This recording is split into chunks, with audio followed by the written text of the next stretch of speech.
The Trump re-election campaign kicks off tonight in Orlando. That's in Florida. Thank you. You know what to expect. I thought that was the sun in my eyes. It's these stupid lights. What are they doing? That runway is like an ice skating rink. And the first step, I said, you know, this sucker is slippery. This is the worst damn stage I've ever seen. Cal Cascu shoe. But I like I-10 much better. Can we go by I-10? Do you mind? Last night I watched Alfred E. Newman. Beto's falling fast. What the hell happened? I was made for this. He was made for it. He was made to fall like a rock. And I don't know what the hell happened to Biden. And Bernie, you know, Bernie's crazy. Bernie's crazy. Now compare all of that to this. My name's Joe Biden. I'm running for, in this case, running for President of the United States. Look me over. If you like what you see, help out. If not, vote for the other person. I am really enjoying this process of running for President of the United States. I will always be real with you. I will be bold without the bold. Yikes. It's a roller coaster versus the Little Pony Carousel. Santa's elves versus the big orange rhino. It's a fact. A Trump rally is really fun, unlike those socialist infomercials that induce vomiting. That's because Trump's a phenomenon that combines the powers of persuasion, pro wrestling, reality TV, and celebrity roasts into one giant fireball. It's a historical and hysterical first. But it's also early, so who knows who can match Trump for thrills and chills. But how can the Dems have 20 candidates but not a single clue? They're meeting the Donald with the dull. Here's what to consider watching tonight's rally.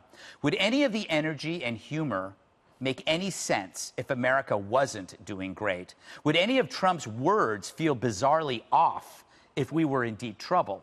Of course. But they won't, because we're not. If there were big wars, unemployment, high crime, a dead economy, there'd be no place for this at all. Sure, if you're obsessively furious at Trump, you'll say it's the worst of times. But measure his performance using practical evidence and not his tweets or his behavior, it might be the best.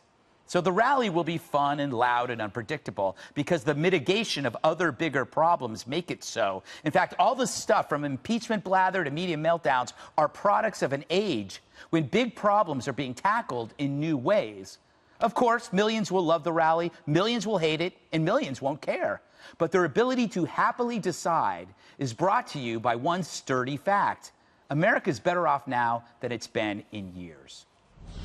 All right, so one, maybe I pose this question to you. Energy isn't what America wants after 4 years. Maybe they want a comfy sweater. Maybe the Democrats are right to come at this in maybe a more muted way. I think that's right. I think that if this is a referendum on Donald Trump loses. Because if you look at the polls, he's underwater. He's strongly underwater. So he's got to, you know, Democrats have to say, here's someone who's stable, someone who is rational, who doesn't tweet off crazy stuff, someone that you can trust in critical moments. And I think that's why Joe Biden right now has a lead. And I think last night I read he said he had $20 million in the bank. So he's really raised more money than any other Democrat. So those are all the reasons. I think the only strategy left for Trump, and I think we'll see it tonight at the rally, Greg, is for him to attack and smear his opponent. So he'll talk about the socialist. He's going to talk about nasty women. He's going to talk about tired, sleepy Joe. That's what he has to do, because if it's just about Donald Trump, he loses. So he's got to, you know, nasty up his opponent to the point where people would say, well, you know what, I'll go with Trump. By the way, in response to your thing, you always say things are so great. If things are so great, Greg, why did Democrats capture 40 seats in the midterms? Why are we sending troops to the Middle East? Why do you think that farmers are complaining about the lack of a trade deal and the tariffs are driving up prices at Walmart and Costco? I mean, there's a reason people are saying this guy's not a good president. Those are, when you compare it to the overall worldview, Jesse, low unemployment, booming economy, a shrinking military footprint while having a huge military, he doesn't necessarily have to insult anybody. He could just go by his record. I can't believe a president is going to attack his political opponent. Yeah, that's unbelievable. How dare them? That's never happened Never before. heard of it. And, you know, I can't believe, you know, a Republican president might lose seats in a midterm. That's never happened before either. Didn't yesterday I showed you every single person that won the presidency since 1984 had been down in the polls in June, and they came back and won. Yeah, but they didn't fire their pollster. Okay, well, listen, we're going to fire leaking. you if you keep on disrespecting the audience. Listen, the polls right now mean nothing. The poll said Hillary was going to beat Trump. Poll said Hillary was going to beat Trump in Florida. Okay, and he won by 100,000 votes in Florida after being outspent 53-1 down the stretch. He's got, in Florida, 2 Republican senators. He's got a Republican governor. And the Quinnipiac poll actually said both of those guys, DeSantis and Scott, were going to lose by 7 in the midterms, and they won. So the fact that now polls show from Quinnipiac Biden beating Trump by 7 in Florida doesn't really mean much right now. The media knows there's no one that can compete against Donald Trump at these rallies. They see the lines. They see people in tents camping out. They see the raucous connection he makes, and the crowd goes wild. And they'll do anything they can to denigrate him because they know a Democrat can't pull it off, so they'll go after his supporters. You'll see tonight reporters on the ground. They won't interview Hispanic or black Trump supporters. They'll look for the craziest people with the most radical signs, and they'll actually debate them. But the ironic thing is the more they attack the president and his supporters, the stronger that connection gets. Dana, you know, the only way Dems can get people showing up in tents is by making them homeless.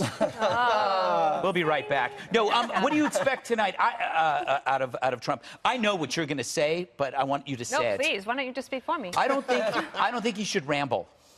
I wasn't going to say that, but I agree. Oh, thank you.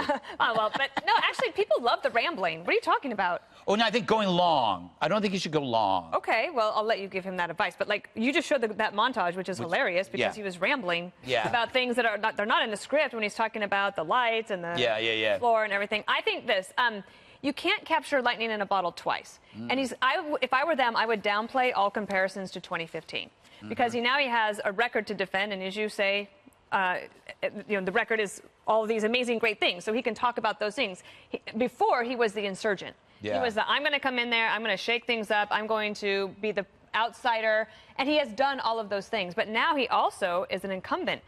And incumbency gives you so many tools to use. It is so hard to beat an incumbent president. Very, very difficult. If you think it's only happened twice since World War II.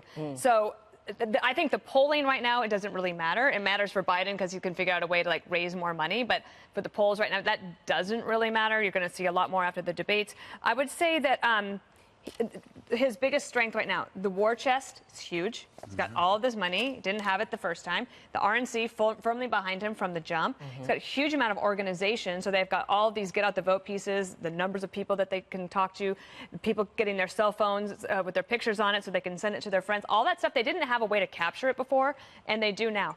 That said, it's still going to be a big race. And there's all of these states that they're going to have to pay a lot of attention to. Emily, bring us home with the most thoughtful analysis on this network today. Glad to. What is so telling and also should be so encouraging to the Trump team right now is, you know, people were waiting in line for 40 hours for this. And the closest we've ever seen to something like that was the Obama nomination in 2008, right at the Denver Broncos Stadium. And obviously that was, media reported 75,000. Amway only holds 20,000. And obviously this is a very different event. But the point to note is that Obama failed to generate that kind of enthusiasm in 2012 the next time around. And here we have the incumbent with people standing in line for 40 hours for this announcement. Yep, it's true. Well, that was good. That was the best analysis all day. Yes, exactly.